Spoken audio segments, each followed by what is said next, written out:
college definitely is what kind of pushed me toward, especially college at Colorado State, particularly because they had a ranch horse team.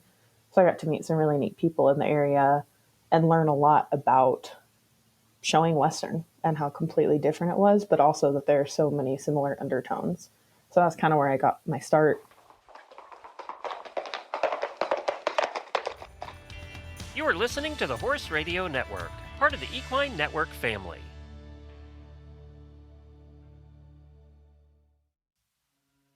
Hey everyone, Nicole here. Before we dive into this week's episode, I wanted to share some exciting news with you all. As you listen to this week's episode, you might notice a new voice on our show. Devin Conley recently joined our team as our new digital content producer and will be taking on co-hosting duties with me going forward. You can learn more about Devin by listening to the podcast episode we did with her late last year. Now on to this week's episode. In this episode, we sit down to talk to Kim Rounds. Kim is a non-pro competitor in the NRCHA, the beef program and social media manager at Five Rivers Cattle Feeding, and has owned and operated an equine sales business. Kim was also featured in Cowgirl Magazine's 30 Under 30 and is here to talk about life as a non-pro competitor and what it's like to switch disciplines. This episode is brought to you by Purina. All right, welcome back to the Ride podcast. I'm Devin. I'm here with Nicole, and our guest today is Kim Rounds. Kim is a national reined cow horse competitor. She's also the specialty beef program manager, social media manager for Five Rivers Cattle Feeding out here in Northern Colorado. So we're really excited to sit down with Kim and welcome her onto the podcast. Welcome, Kim. So if you can just start by telling us a little bit about your background, introduce yourself, how'd you get into the horse industry? Just kind of give us a little glimpse into who you are. All right. Well, thanks for having me on here. Obviously super excited to be here again with the Equine Network. So I got started, I was really fortunate. I grew up on a cow-calf stocker background or cattle operation in Northern California. And I had a horse crazy mom, and she definitely passed the gene down to me. It might be hereditary, might have been imposed, I'm not sure. But she gave me riding lessons when I was 5. That was what I got for my 5th birthday. I'm still sure that they have no idea what they were getting themselves into when they did that. So I actually showed pretty competitively in show jumpers growing up. And then I rode horses at the ranch and kind of helped gather and sort, and I helped at brandings and stuff. But that was my horse experience growing up. It was pretty much all English, all show jumping. And I was really heavily involved in the cattle industry. That is what took me to school. I majored in animal and equine science at Colorado State. And I was pretty involved in a lot of clubs and teams there. And that was where I really solidified that I knew I wanted to work in the beef industry and I wanted to have horses. So I've kind of spent the last, decade or so kind of balancing those two things as I work in the beef industry and then kind of get to show horses for fun and pocket a little bit of money here and there when I can, but mainly it's for fun.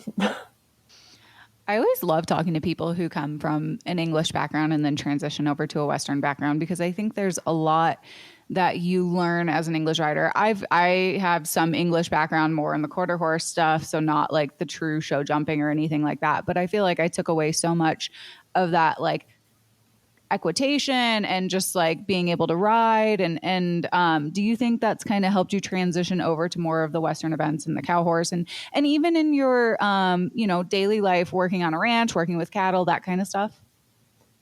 English definitely taught me to like smile and get through it. Like no matter how bad it is. And like, you can apply that anywhere in life you want to put that. Obviously showing equitation is when things are coming unglued, you just keep smiling and keep your heels down and on you go. So I definitely took that home for sure. And just kind of learning how to be a competitor, like the mental mind games of time management and competing. And, as a teenage girl going through puberty and also showing A-level show jumpers, I mean, you learn a lot about checking in with yourself, checking in with your emotions, and kicking yourself when you let them get away from you. So definitely took home probably 2 big takeaways there. As far as riding goes, actually, Devin will probably relate to this. I fractured my back in 2016, 16 or 17, and I kind of lost all my muscle structure. I turned into like a limp noodle. And honestly, and a kind of blessing in disguise, it completely let me retrain my body how to ride again. Because I obviously rode very differently show jumpers to cow horse and kind of learning how to sit a stop. And those are two completely different mechanics. And so kind of losing all my muscle tone long term kind of helped because I got to kind of get rid of all that old muscle memory that my body said, hold on with your thighs here. And really it's, open and sit down. So kind of a curse and a blessing there. But long term, I think definitely helped my riding because I kind of got to forget all the old habits. Yeah, I can definitely, unfortunately, empathize with that. That's a terrible experience. It's hard to come back from. Yeah, losing the muscle tone. That's really interesting. I like the way you put that. That it was a chance for you to relearn. That's a good way to look at it. So around that time, is that when you started switching into the cow horse world, or what drew you away from your background into the events that you compete in today in the rein cow horse? Yeah, so at that time, I had just bought a horse that I was going to start kind of doing the cow horse. Mainly, we were going to ranch ride on her. So that was what I kind of came back to. But my initial kind of entrance into the Western performance world was at Colorado State. I joined the ranch horse team there. And that was where I was first really exposed to even the concept of like working cow horse and ranch horses as competition. And I loved it. I didn't have a great horse, but I had a lot of really great people kind of teaching me and showing me what was good, what was bad. And I really got into it. So once I graduated, I kept kind of gravitating back to that because one, it was much more economic as a recent post grad. It was definitely a lot more achievable funds wise to keep showing cow horse or keep leaning into kind of the AQHA and the ranch horse events. They're definitely more affordable. And I'd kind of quit riding English. I still hopped on, a horse if I had a chance for sure. But college definitely is what kind of pushed me toward, especially college at Colorado State, particularly because they had a ranch horse team. So I got to meet some really neat people in the area and learn a lot about showing Western and how completely different it was, but also that there are so many similar undertones. So that's kind of where I got my start. And then after I graduated, I went to the Snafflebit Futurity in 2015. And that was the first major I'd ever been to. And I watched Aaron Tormino get reserve. And I was like, this is cool. Girls going this fast down the fence with cows on really nice horses. Like, I'm in, I'm sold. And I knew that was what I wanted to do. I can relate to that. I fangirl over Aaron Tormino, and I've had her on the podcast, and I told her, I was like, I just want you to know that I've talked to like people who are the best of their industry and every discipline and in every walk of life. And I'm like, and I have never fangirled until I met you. Cause she's so cool. And like, I related with her because she came from the all around background and transitioned to the cow horse. And that's what I did. I was showing cow horse at the time when I talked to her. Now I have a little reiner, so I'm kind of transitioning again because having access to cattle is a little difficult where I live.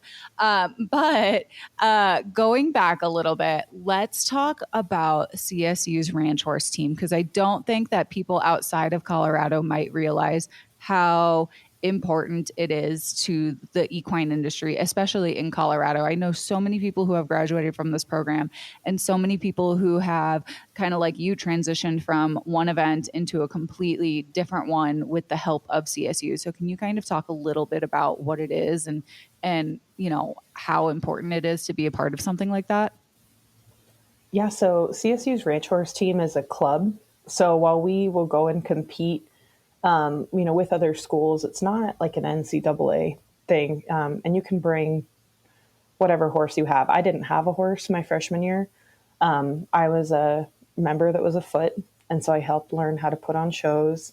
I helped learn about the rule books. I scribed for some judges, and I just couldn't wait to get a horse and to start doing it. And it's such a great foundation because you have normally about 6 events, depending on the event that you're at, but you have to do the ranch rail and the ranch trail, the reining, cow horse, herd, and then halter. So you have to cover a lot of topics. But at the same time, if you aren't ready to jump in and go down the fence, if you aren't ready with your horse to go run down and do a sliding stop, there's still a place for you there. And that's what I love about those events so much, is that it's such a great place to get your feet wet, because you don't have to have, you know, a $75,000 reiner or a $50,000 cow horse to go be competitive. If you have a horse that is safe and sane and that you're working to make broke, you're going to have at least fun, and you might win some money here and there, because it's going to be, you know, a broke, sane horse that you can pilot around some stuff that's kind of difficult and that's definitely challenging. And that's why it's all around type work, is that it takes a horse that has so many different facets to it. My most competitive cow horses could barely get through the trail. And there are people who have horses that might not have held up against mine in the cow horse, but they dang sure kicked my ass in the trail. And that was where I got started. And at the time, Bobby Walton was coaching that team. And it's kind of gone through some changes, but it's definitely a huge part of CSU, because you don't have to have a team. You know, you practice once a week, sometimes on weekends, and it's kind of a meet you where you are sort of club. And I love that about it. And as I host shows, you get to be exposed to some really great professionals in the area who are interested and who are compassionate, basically, to kind of the college kid's dilemma of maybe not having a great horse or a ton of time or a ton of money, but they know how to work with you, and they'll definitely get you a good start in whatever direction you want to go from there. I think that message is super important, and I appreciate you speaking to that. And great question, Nicole. I just think folks need to hear that there's a place for them. Like, no matter where you're at, what kind of horse you have, there's a place for you. And you don't have to, like you said, have a $75,000 horse to get started. So I appreciate you saying that. So you didn't have a horse your freshman year. Can you talk a little bit about then the first horse that you got and started competing on? Which one has been most impactful to you? Are they the same horse? I know Stevie's important to you, so I'd love to hear a little bit about your horses and how you got going with your first one. So my first horse was actually, I bought her from the Feather River College sale in Northern California, and they do something very similar to Colorado State, where their students train a horse all year and then they have a horse sale at the end. And I had a friend whose dad was a professor there, and I said, I think it was like $4,000. I was like, I've got $4,000. Can you find me something there? And he bought this little horse that I called Savvy. Her name was Uno Frosty Baby. And she was fun because, you know, she wasn't a super expensive horse. She was just kind of the horse that I had. And I learned so much about how to mess one up, how to fix it once you've messed it up. And so I had her my first year, and then I sold her and I bought a horse named Chiquita Jones Sport out of the CSU sale that my friend Ian trained. And I showed her for the remainder of my college career. And then I sold her and bought Stevie. Stevie, I actually just sold about 2 weeks ago. So that was definitely hard. I went full crazy horse girl over selling her. There were a lot of tears. I think I cried over her more than any breakup in my life. But she was definitely the most impactful. I bought her in 2017. I ranch rode on her a little bit.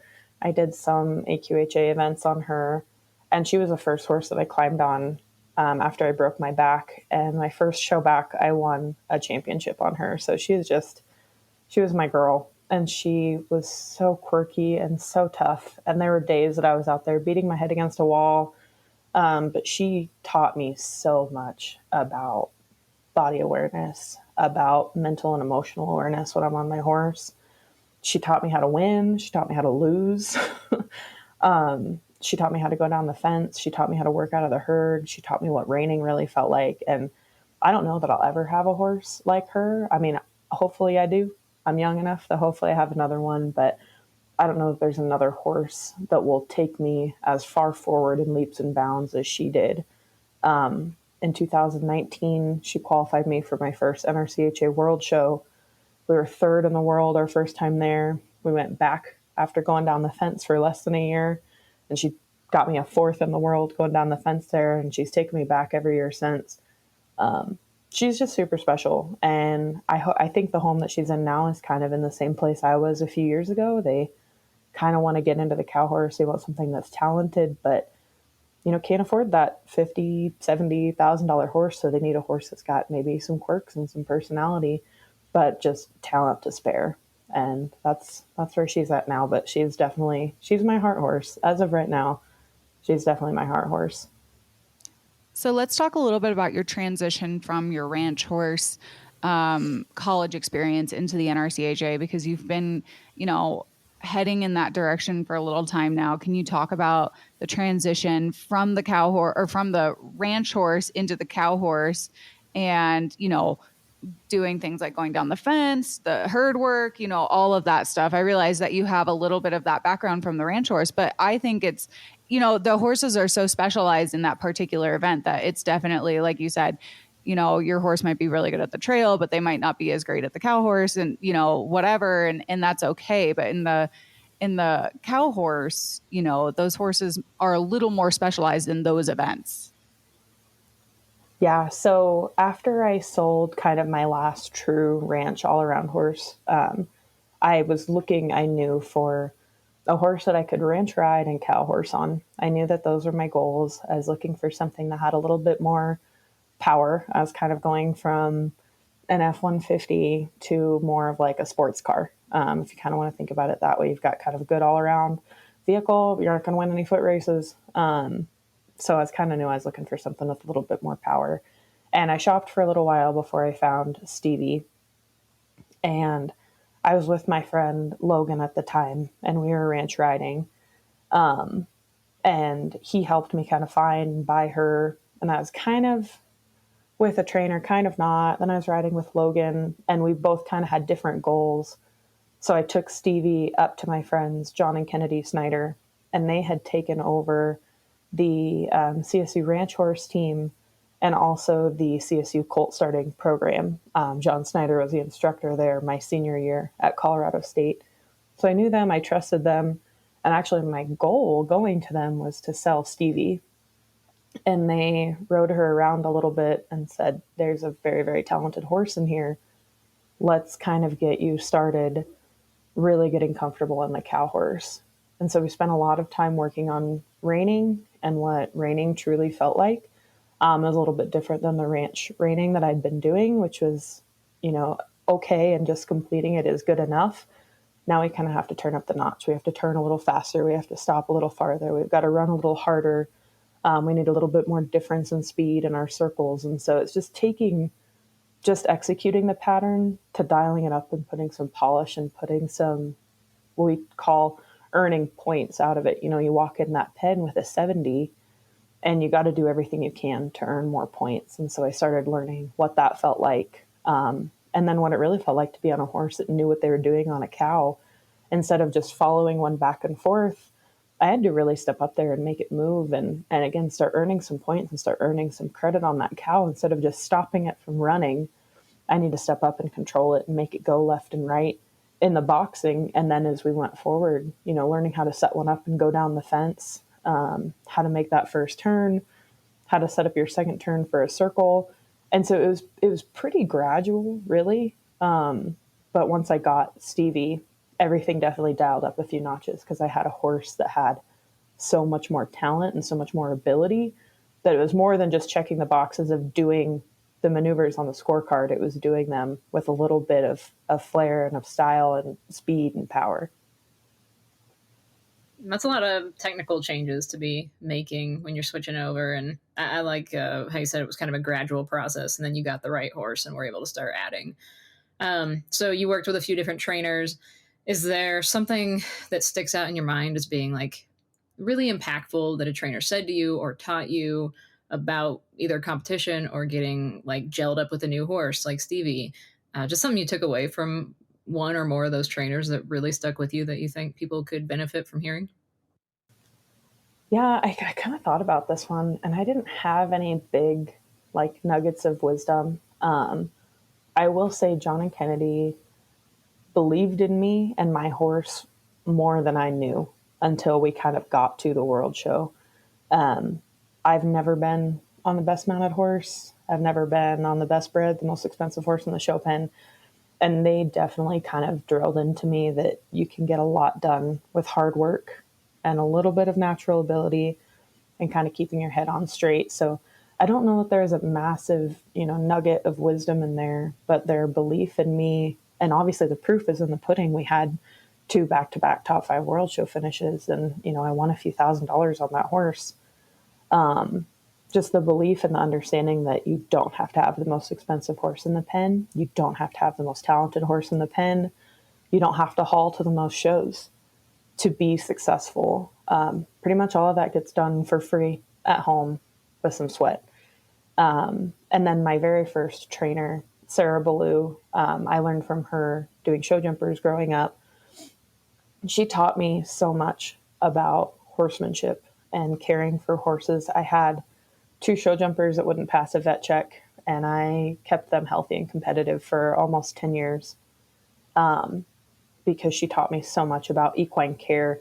And again, I did not have the nicest horses at those big A circuit shows. I had the horses I could afford, and I had to take care of the horses that I could afford. And that meant being a good horseman, knowing what classes, knowing how to take care of their legs, knowing how to keep them in good condition, knowing about my equipment and what I did and didn't need. The things that she knew about her horses just blew my mind because she was kind of in the same boat. She definitely didn't have the most expensive horse in the Grand Prix, but she knew how to get by with what she had. And that was really, really impactful on me, knowing that I don't have to go out and spend more money than anybody. I just have to be willing to work pretty hard and put in the time. The PhD equine nutritionists at Purina Animal Nutrition tackle problems using science, and their love of horses keeps them at it until they get it right. Even with the most established feeds, they keep innovating. Even when it takes years of research, they don't stop until it's right. They are dedicated to the scientific method, but it can't capture the feeling of seeing a horse reach their full potential. It takes science and love to help your horses live their best life. Put their research to the test at horseinnovation.com. I think what you had just said, it's the reason why I got so interested in the cow horse to begin with, because I came from a world where you had very expensive saddles, very expensive show outfits. You were putting your face in magazines, and, there was a lot of money going into it, and that's fine. And I'm not dogging on any of that, because I enjoyed my time in that arena.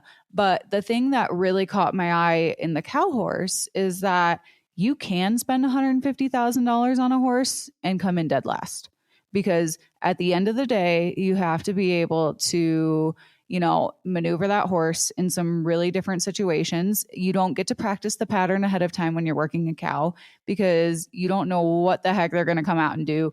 They could be, running out of that chute into the arena, and you're sitting here going, oh my gosh. And you have to evaluate where your horse is to that cow to make sure that you're not getting into their personal space too much. And then, you have the cows that are really slow, and you have to really get up in their face to get them moving. And, you have so many elements that, really kind of levels out the crowd. Now, obviously, you have to have a horse that has some cow in them, can stop, can turn, can be agile. You're not going to be able to take a 17 hand warm blood and go down the fence like you will with a 14 hand, metallic cat or something. But I think that's one of the reasons that I was so attracted to that discipline. And I don't know, maybe you can relate to that. It was cool to know that, like, hey, I can beat a $150,000 horse because I had a better cow, or I had a better run, or I was able to maneuver my horse better, or whatever.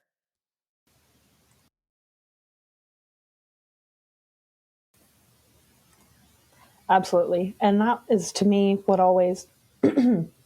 that's what always drew me to the cow horse too, was that the cow is a great equalizer. And they say that a lot, and that is no joke, because I've watched people who are leading going into the finals draw 210 cow, and that's what you got. And I've watched people who were sitting, maybe top 10 draw 220 cow and made it to 225 cow. And that's what's so fun about it, is it's not over till you go down the fence. And I can tell you right now, keeping my head straight and marking 140s has got me in the finals several times. I didn't go out there and smoke a 146 down the fence. I rarely mark above 142 in the reining, but being consistent and keeping my head on straight has got me in the finals and has ultimately earned me a lot of money, and has earned me some titles and some really high placings because, if you go in there wanting to mark a 140 something, you can't always make it happen. You can keep your head on and get your reining done right, and you can work the cow that you've been given, and that's going to pay a lot of times. Obviously, as you get up into the open, you start kind of spreading those out, but especially in the non-pro, you do things correctly with a little bit of flair, and you're going to be just fine. And I do love that about the cow horse for sure. Yeah, consistency is key. I appreciate you saying that. Like, it's so important. I come from a rodeo background, and so you're saying the cow is the great equalizer in this event, and it just reminds me of like rough stock. Your draw is what you get, and you got to work with what you got. So I think that's applicable to a lot of different events. That's cool. So your favorite show, just tell us about your favorite show, either one that you've been at, one that you maybe want to go to, something that people shouldn't be missing if they're on the show road. Where's your favorite place to go? My favorite is definitely a Celebration of Champions in Fort Worth in February. World's Greatest Horseman is happening at the same time.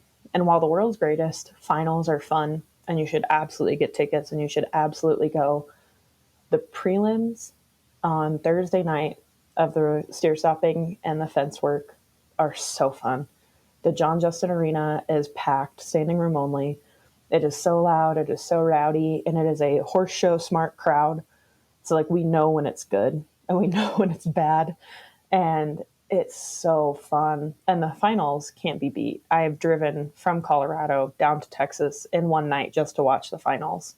But the prelims are a blast. So if you have a chance to go to the Celebration of Champions, and especially the World's Greatest Horseman, absolutely go.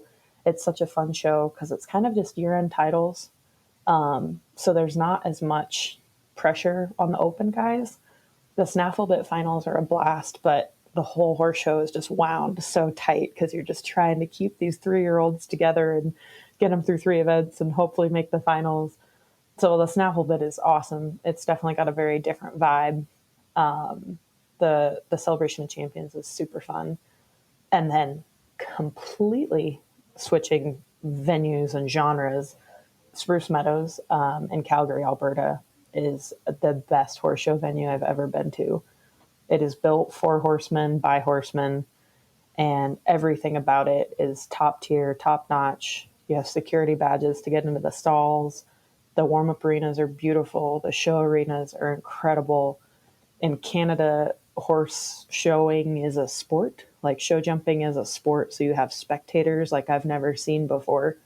So if cow horse is not your cup of tea, I definitely recommend a trip to Calgary, and you can go watch the Stampede. They normally happen around the same time. But Spruce Meadows in Calgary is also one of the best events I've ever been to. I love it. Yeah, those events that you listed are hands down some of my favorite to watch. And the World's Greatest, I think, is just so different from anything else that we see, that it's just really cool. And you see these really cool finished horses. And, like watching the 3-year-olds is fun, but sometimes it's just really fun to watch a horse that knows its job.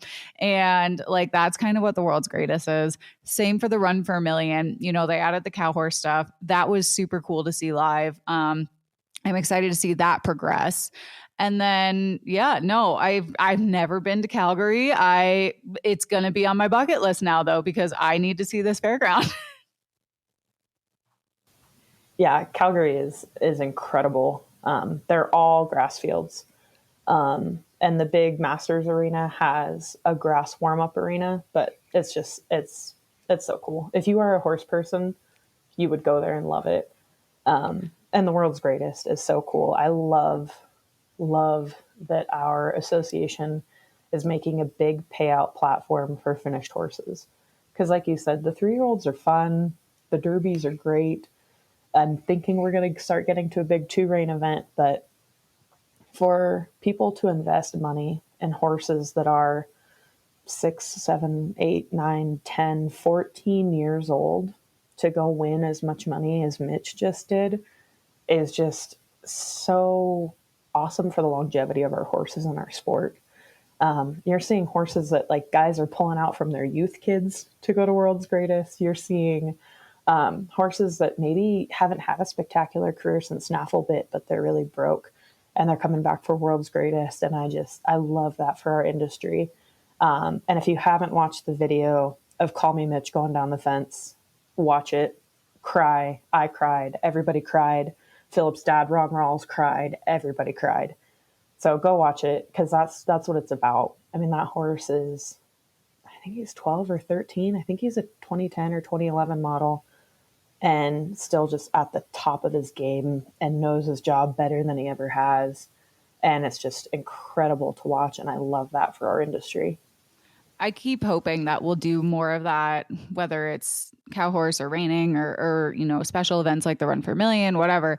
Because the 3-year-olds are great. I love watching a good 3-year-old. It takes a lot to have a good 3-year-old, and it's a lot of horse, and it's a special horse. And I have this conversation with Brad Barkemeyer all the time because he's just like, I have to have a really, really special horse to go to the futurity, and that's why he loves the Derby so much, is because he can take a horse that maybe wasn't ready as a 3-year-old, but by 4-year-old year, he's done growing, he's muscled up, he's starting to really figure out his job, and he's like, I like that stuff, and I can relate to that. I have a 3-year-old right now. I have no idea if she'll be a futurity horse. It's a lot. It's a lot for these horses. And so I love seeing events where, you're seeing those aged horses come back, and it really shows their longevity. It shows these trainers can keep these horses, excited about their job, not anticipating, not grumpy, not hating the show pen, all these things that we hope that our horses enjoy what they're doing, but these guys are proving it. And I hope it inspires more events like that, because it always makes me so sad when a horse finishes, their Derby years and whatever, or bridal years, and there's no more money to be won. And then it's just like, okay, well, what do I do? Oh, I got to sell him. Now I got to go get another 3-year-old or whatever.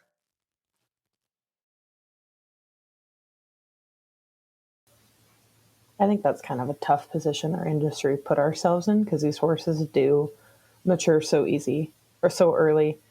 These horses do mature so early and they're so competitive at such a young age. And that's where we want to put the money because that's where it pays off first. That's the shortest time that we've owned them, the shortest time we've had them in training. I mean, that is where that pays off. But if we want to be responsible horse owners, if we want to be responsible horsemen, having that longevity is key. And, Call Me Mitch is a great example. And I just love using him because he's been the bridesmaid so many times and he finally won. That his babies just increased so much in value because he won something later in life. And I think that we become victim of that fast turnover cycle so much of he won the futurity and now we're going to stand him and now we've got his babies and his babies weren't great and now we've forgotten about him and all of his babies. And I think it's just such a great way to keep these horses relevant. I did the math on World's Greatest because I'm kind of a data, stats, and numbers nerd. I think about 1/3 of the horses entered in the 70 or 80 horses in World's Greatest were standing stallions. They're either standing to the public currently, or they were ranch studs that people owned and retained babies on and kept for the ranch. And that's awesome. I mean, where else? Maybe some of the, like world type events for reining and cutting. Where else are you going to see horses that have offspring on the grounds and are competing, in the same venue as them? It's incredibly rare. I think Mitch had 8 babies entered between the futurity, the Derby, and the World Show classes. And that's awesome for our industry. And we're keeping that relevance and we're hopefully losing a little bit of that 3 to 6 year vicious cycle turnover of standing horses and forgetting them. We're adding longevity, we're keeping them relevant, we're making their babies more valuable. And ultimately that's our goal, is to add value to these horses and have a long lifespan for them. Yeah, I agree completely with everything you guys are saying. Just the opportunity to let those older horses come back and make it worth their while and worth the trainer's while, especially with so many other disciplines.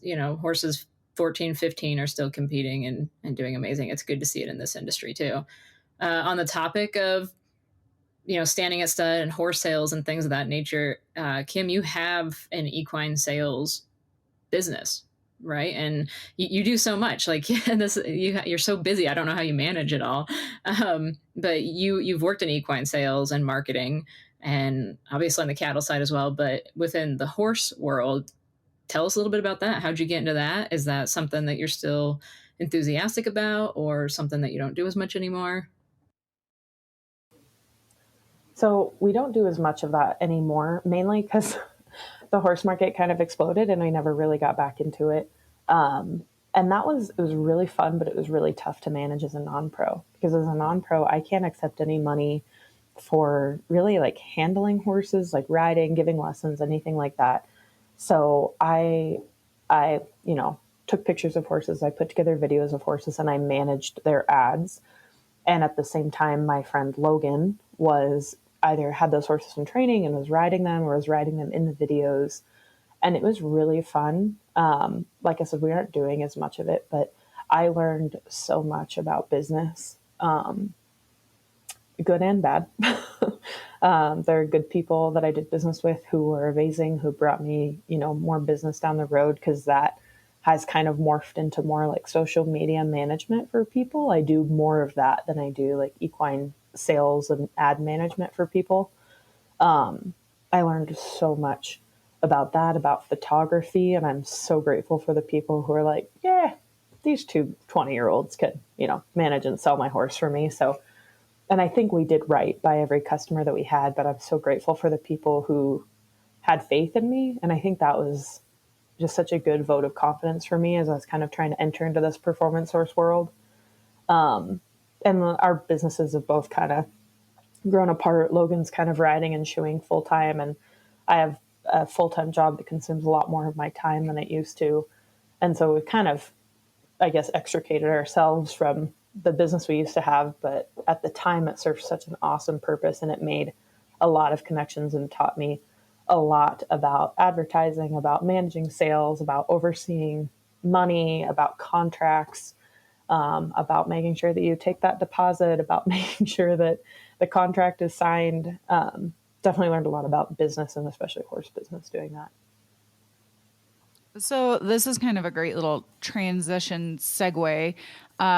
You're obviously crazy busy in your professional life with the cattle, and then when you were doing the marketing and helping in that sales area, how do you manage to do all the things while competing in the performance horse industry? Because it takes a lot of, obviously you're putting full-time work, every week you're putting in those hours, but then you also have to find time to go to the barn, keep riding your horse, keeping them fit, working, on different elements to get ready for a horse show, traveling to horse shows. How do you juggle all of the things?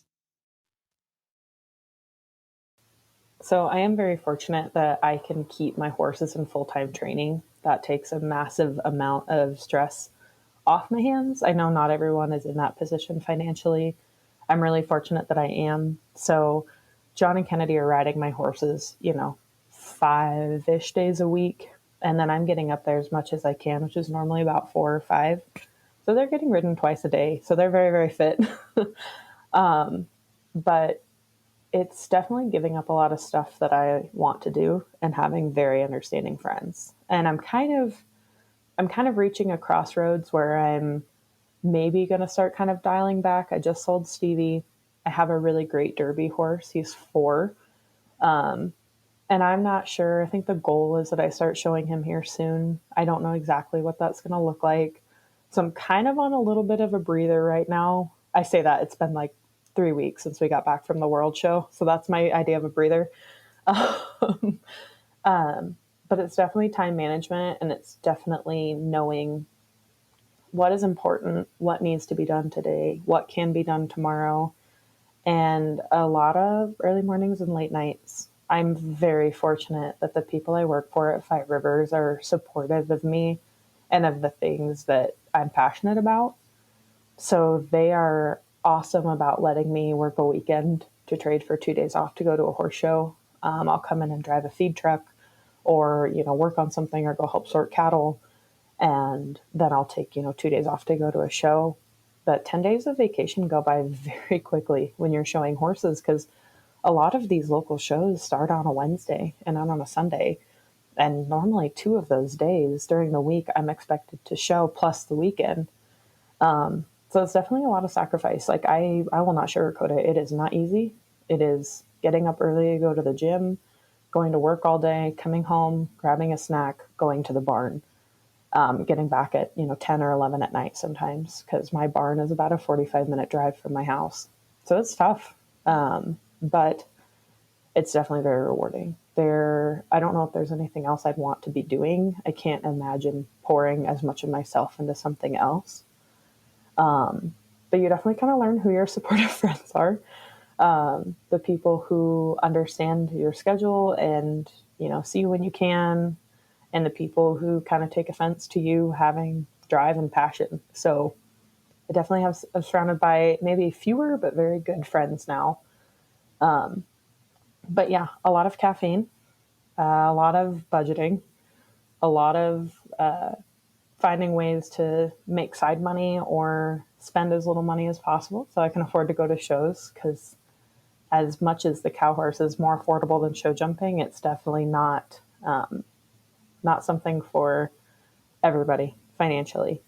But I'm also very fortunate. I have parents who are supportive. And so when things get tight or I have a derby horse, they're willing to step up and help me out.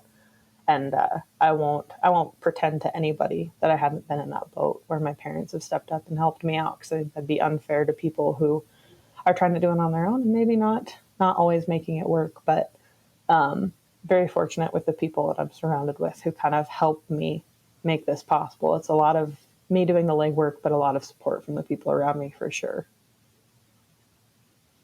Well, thanks for keeping it real with our listeners. I think that's going to resonate with people, especially, folks that are just getting started out or are showing as non-pros. It's really solid advice, like consistency in the show pen, hard work, sweat, late nights, early mornings. That's the recipe for success in a lot of things. So I appreciate you keeping it real. I guess just on that note, then, outside of those things, is there a piece of advice you can offer to a non-pro that wants to get started on the show circuit? Maybe they have their horse, they're ready to go, but they haven't shown yet. And that's daunting, going to your first show. That's scary. Just there's so much to it. So what can you tell our listeners who might be ready to take that next step, but not totally sure how? Yeah, I'd say maybe look at the results of the discipline that you're interested in, look at the open and see if there's kind of a common thread of a trainer who shows up, who's there a lot. If you truly don't know where to start and you don't have any connections, I mean, that's what I've done. I thought for a while I was going to have to make the move back to California. And so I was looking at show results in California and kind of seeing who was going to shows, who was relevant, who was in the area. And if you really, truly don't have another outlet, I think that's a great way to start is look at the trainers who are competitive. And kind of just go down through there and see, who's taking clients, make some phone calls, go to the shows and kind of ask around where we're not as scary as we might appear. We might have very stone cold competitive faces on, but we really do love seeing people get involved in our sports, who want to come in, who maybe don't know where to start. We are willing to help if you are willing to ask. I will say you might be dead in the water if you go there and try to pretend like you know everything already and you don't need any help. Because especially the cow horse, I mean, there's one event that it is a straight up team event. Like if you want to go work out of the herd, you need 4 people in there with you. So go to the shows and make friends, even if you don't have your horse yet. Go to the shows, watch, check out who's winning, who has customers. Maybe there's somebody who's not showing a bunch, but they have customers. And just kind of ask around because the people who are good people will be pretty apparent, and the people who maybe don't have a good reputation, you'll be able to tell just kind of asking around like, hey, I'm interested in this. Who do you recommend? And ask a few people and don't feel like you're tied to the first person you go take a lesson from. And don't be afraid to say, this isn't really what I was looking for. I really appreciate your help, and keep trying. I mean, don't, be a barn bouncer who's somewhere for a few months and moves, but go take lessons and learn what you do and don't like. And then at the same time, when you start working with someone, they should approach you about what your goals are and what you're looking at financially. And if they aren't willing to have those tough conversations with you right off the bat, they might not have your best interests at heart, because they need to know what you are wanting out of this and what you're able to afford out of this. Because common theme is it's a very expensive sport and it's very time consuming. So if you're looking at not being able to have a horse in full-time training, taking lessons, maybe one show a month, you all need to be very upfront with each other about that, because there'd be nothing worse than a trainer who's expecting you to haul to every single major show and you having to hit the brakes and say, that's not at all what I wanted. So finding a trainer who's interested in your actual goals and your real financial feasibility, because they're trainers who are going to work with you as long as you're upfront with them. If you say, I can afford one lesson a month and a horse show every 3 months, there are people who will work with you. Absolutely. It's just a matter of kind of asking around and finding them. Such great advice. Thank you so much for coming on and talking with us. It's not often that we get a non-pro to come on and talk, and we're trying to find more non-pros that kind of have these great stories to tell, and maybe even inspire somebody to get out of their comfort zone and go do something new like you have. Again, thank you so much. Is there anywhere anybody can follow you on your equine adventures, or any way to keep up with what you're doing? Yeah, I don't know that I have like a very personally exciting Instagram or Facebook. You can follow me there. If you're interested in anything that has to do with cattle, I run all the social media for Five Rivers Cattle Feeding, and that's on Instagram, TikTok, and Facebook. And then I manage social media for a few people. So Louthan Cow Horses, Louthan, I run their social media. So he just had a really, really great Snaffle Bit Futurity. He was in the open finals. So if you want someone who's social media, who's running it, I run that one. But yeah, absolutely feel free to follow me on my socials. Like I said, I don't think I personally am very excited, because I pour a lot of my effort into the people whose social media I manage. I'm sure you can both relate, but yeah, feel free to follow along. Hopefully we'll have some derby stuff with my little baby horse, Dwight. So I've got a new little bay gelding. I went from hot, rambunctious sorrel mare with a boatload of power to a very chill bay gelding. So we'll see how this goes. Well, thank you again. Yeah, thank you so much for having me. It was really fun talking to you guys. Thanks for being here, Kim. Once again, we'd like to thank Purina for sponsoring this episode. Thank you guys for tuning into the Ride Podcast. We hope you enjoyed this episode, and please be sure to subscribe wherever you listen to podcasts. Follow Horse and Rider Magazine on social media, and find us at horseandrider.com to see all the cool things that we're up to. And if you have any comments or questions, please be sure to hit us up at horseandrider@equinenetwork.com. We want to hear from you guys. And if you like what you're listening to, please be sure to leave us a review on iTunes.